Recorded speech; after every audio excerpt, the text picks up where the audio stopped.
let's start talking about Kyle Davidson, who, came out, what was it, a couple weeks back, or I guess before the Olympics, kind of, we knew the direction. Like, there was a lot of pending free agents, but, goes to Edmonton. And, first, this was, what was it, Monday or Tuesday night, trades Connor Murphy to Edmonton? Yeah, it would have been Monday. Yeah. Monday night, trades Connor Murphy to Edmonton for a second-round pick. That I feel like that's very tidy business on both sides. I think Murphy actually complements that defense extremely well.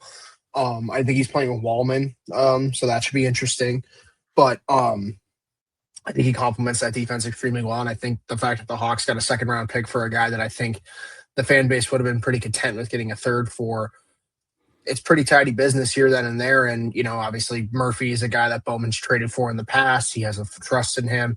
I feel like the Hawks they needed to do right by him for the amount that he's gone through with this organization.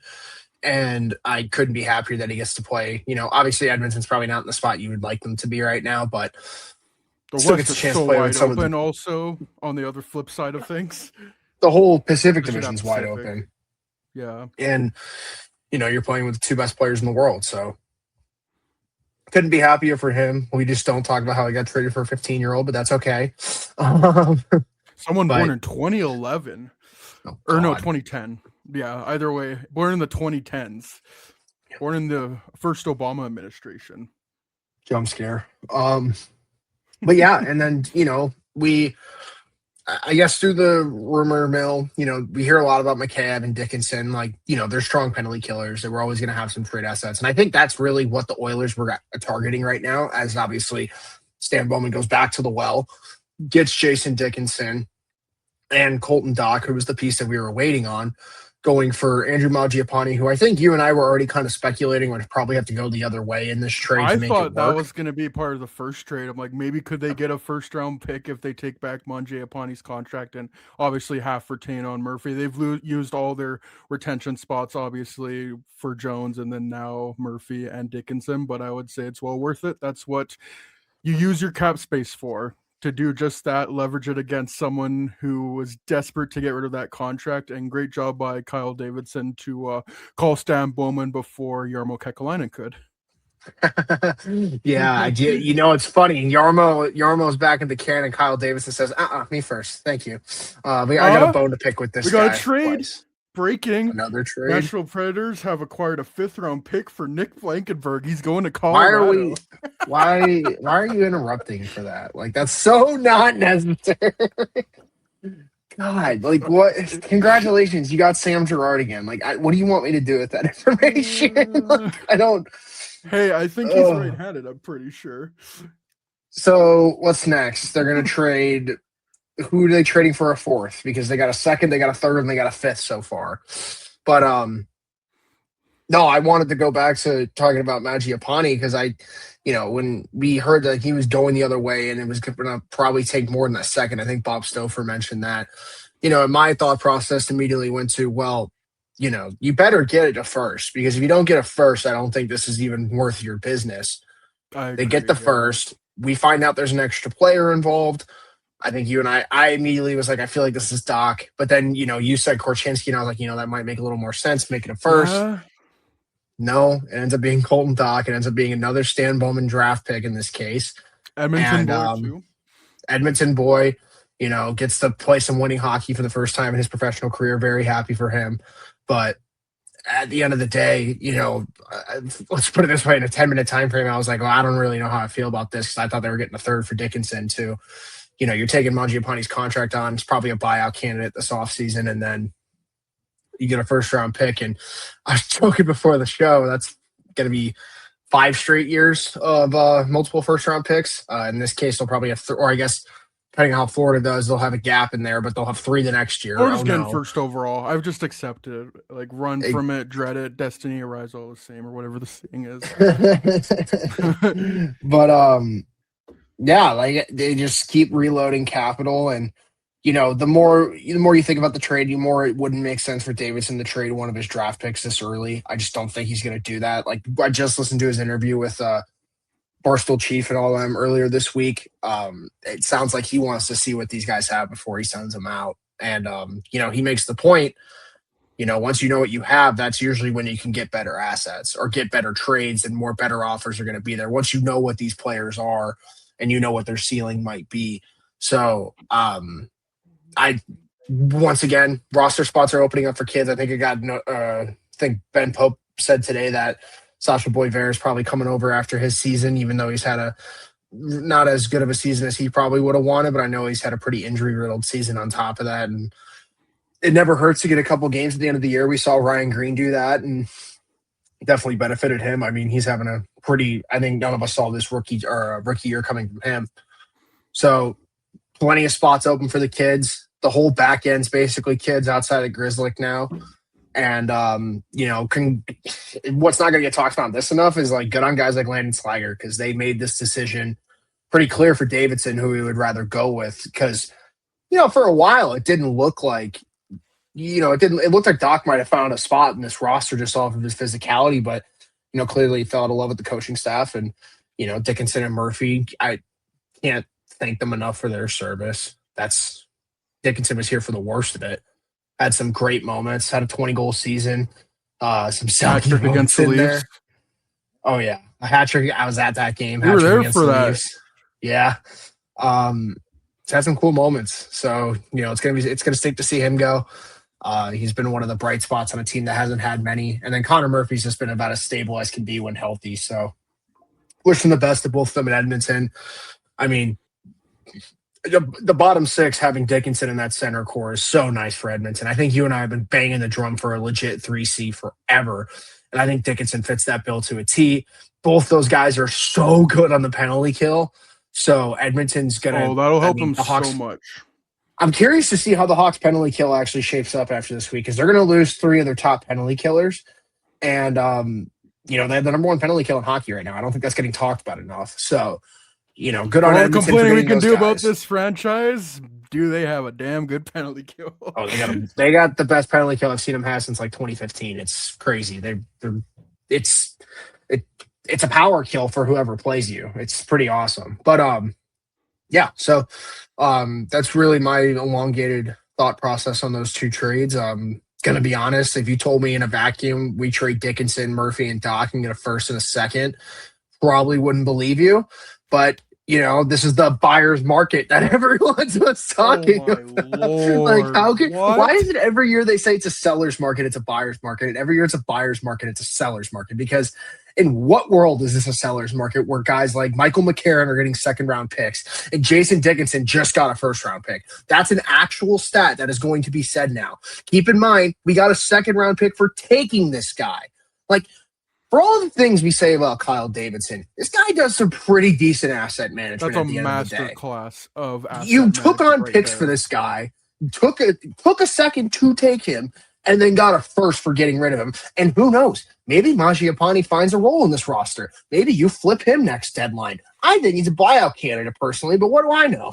The guy's going to get his look the last 20 games. I'd put him with Bedard for a game or two, see what happens. Burakovsky certainly hasn't earned that spot the last 15 games. Yeah, like for a guy that I haven't been too kind to this season in terms of just some decision making, that's some tidy business. And, I know there's rumors about Foligno to Columbus. I really don't know if they have the cap for that now, but I'd love to see him get a chance with a winner.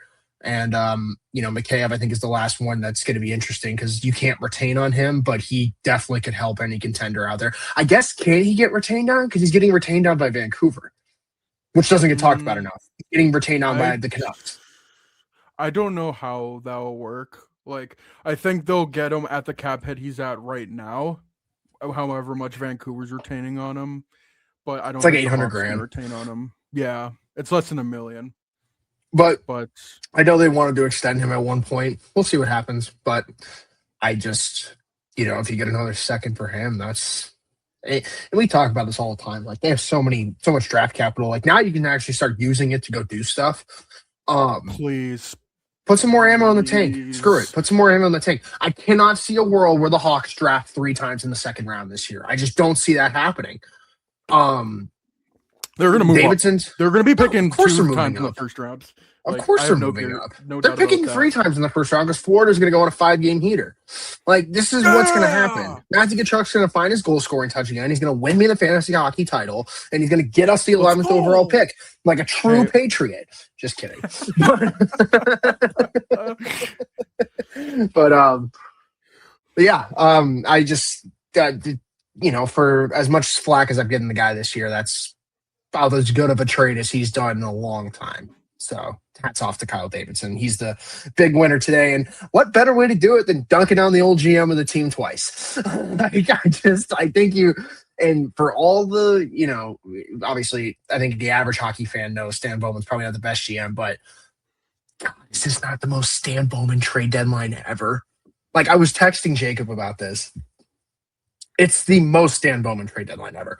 He overpays a first for a player that's not worth a first. This is the Andrew Ladd trade right now. And then he gets a defenseman who's probably past his prime, probably a little bit over the hill, not as offensively inclined as Christian Ehrhoff, but Connor Murphy fits the bill in terms of the draft Murphy's capital. Better than Christian Ehrhoff. No. I'm talking strictly draft capital given up at a deadline. He has done this time and time again. This is the Antoine Vermette Chemo Timonen deadline, like to a T. Hey, that's the deadline that won the Hawks a cup. Maybe Edmonton's losing their shit on that in a good way. Just saying. This is about as Stan Bowman as it gets right here. And sometimes it's that, but that's why I bring up both, because in a 2-year span, you have 2 trades that definitely were getting looked at badly until Vermette started scoring overtime winners in the playoffs, and then no one gives a shit. 2, you did the same thing the next year, lost in the first round, didn't re-sign any of them, and then you lost all your draft capital that year. So there's 2 sides to every coin, but you can't help but at least be happy that they're trying to build around McDavid and help. And I think these are 2 positions that really needed help. Obviously the biggest one Bowman should be fired for, but that's a whole other thing. Holy crap. Like, what is that Tristan Jarry trade? Every day it gets worse. But they needed a 3C. They needed a right-handed shot that could be steady on defense because God knows they don't have it. On paper, they look pretty good right now. Let's see if they can get that first 3-game win streak of the year. Yeah. They finally catch up to the Blackhawks, get on their level. Yeah, if they can somehow get one more move, whether that's another depth goal-scoring forward or another depth defenseman, Bobby honestly. McMahon? Yeah, but I think Toronto wants a first, so if you want to get Bobby McMahon, you're probably going to have to trade another first, I would think. Yeah, well, I've also heard that the Leafs have had 0 trevor in terms of the deadline, even though they're holding not even out. Tire kickings, not even no tire kickings, no rumblings, no murmurs. Wow. But also, like, if they're going to get a first, it's from OEL. Like, we know this, but, takes 2 to tango. I think we know this better than anyone, and credit to Kyle Davidson. He doesn't fit the bill of, I'm only going to trade with 3 GMs. Don't think he's fit that bill in the amount of time he's been here. Stan Bowman definitely does. Kyle Davidson's been added to the boys club, in other words. But, it's nice to see a GM that's not afraid to go outside of his bubble. Twice. So before I get on like my thoughts on the trade, I just want to shout out Connor Murphy. Like, I really want to put into perspective like how bad this franchise was and how much of a decline it went on when he got here, but never complained, did his part, was a great role model in the locker room and in the community. I haven't heard anyone say a bad word about him. Yeah, he did get to play some COVID bubble hockey, but now he gets to play some actual hockey in Edmonton. And off the top, we said, it's not a guarantee that Edmonton gets there, but on the flip side, that Pacific Division is so wide open. Oilers could do exactly what they did last year, and I would not be surprised in the least. And then, because you look over at the Central, you're going to have Colorado, Dallas, and Minnesota just murder each other. So if the Oilers can get back to the 3rd round, who knows? Connor Murphy was the longest tenured Chicago athlete, I think, other than Ian Happ. Ian Happ is still that now. Connor Murphy was with the Blackhawks longer than Marian Hossa was. That blew my mind. That's crazy. And I'm pretty sure Marian Hossa played his last game before Connor Murphy joined the Hawks. And the day that those trades were made, Obviously, we've talked about Saad for Panarin many times. We don't need to go back to that. But honestly, Hjalmarsson for Murphy, for as solid as Murphy was for the 8 or I think almost 9 years he was here, I think that was a low-key decent trade for the Hawks. It's just a shame that they couldn't build a better team around Connor Murphy. And again, I'm glad that he gets to go to Edmonton. I believe he waived his no trade clause to go to Edmonton. So that just speaks that players want to go to Edmonton, and good for him that he doesn't have to come here when the winter's at its worst. He'll get to come here in the springtime and hopefully go on a deep playoff run. Hopefully he has his Ron Hainsey moment. Murphy's career was always one of circumstance here with the Hawks. They traded him for Hjalmarsson, so it was going to be tough for him to win over a lot of the fan base. Yeah. But like you said, he was so good in the community. He was such a good leader on this team. It really makes me mad that they never could find the defensive partner for him, like that first 5 years. Like, I get it. Like, the dream was that he would be able to play with Keith, but those two just never meshed. They never meshed their entire time here. And it didn't help that as soon as Murphy got here, Keith started to decline. But at the end of the day, that guy did the most that you asked out of him. He put his body on the line every night. I know that guy blocked probably like 2,000 shots in the time that he was here. It sucks that we, could only get him a bubble playoff series, had a crazy assist in that. So, Oiler fans, you probably have some fun watching some Connor Murphy highlights because he's got a couple snipes and a couple dangles in his repertoire. He's not afraid to take it to the rack every now and then. So, I'm happy for the guy, and I'm happy for Dickinson. That's another guy who's really been bounced around, and he found a home in Chicago, and I know he had started his family here, and he'll get to go back to Canada, which is cool, but it'll be good to see him get a chance on a winning team too, because from what I remember, he might have been there for Vancouver in the bubble. He was with Dallas in the bubble. Yep, yeah. He was with Dallas. I remember Dickinson's first playoff goal for Dallas, so you're right. Yeah, so he's played some playoff hockey, but he's back, and he gets to play in a role that's 6 years ago, man. I don't think he's played playoff hockey since. Yeah, and he's going to be in a role exactly, and he'll be in a role that he's never been in, which is you really do not have a lot on your plate besides being the defensive assignment. Like, we're not expecting 20 goals out of you. Like, if this guy gets you 3 goals on a playoff run and plays shutdown minutes and wins draws and plays on the penalty kill, that's such a win for the Oilers. No one cares what that first round pick is. Vice versa.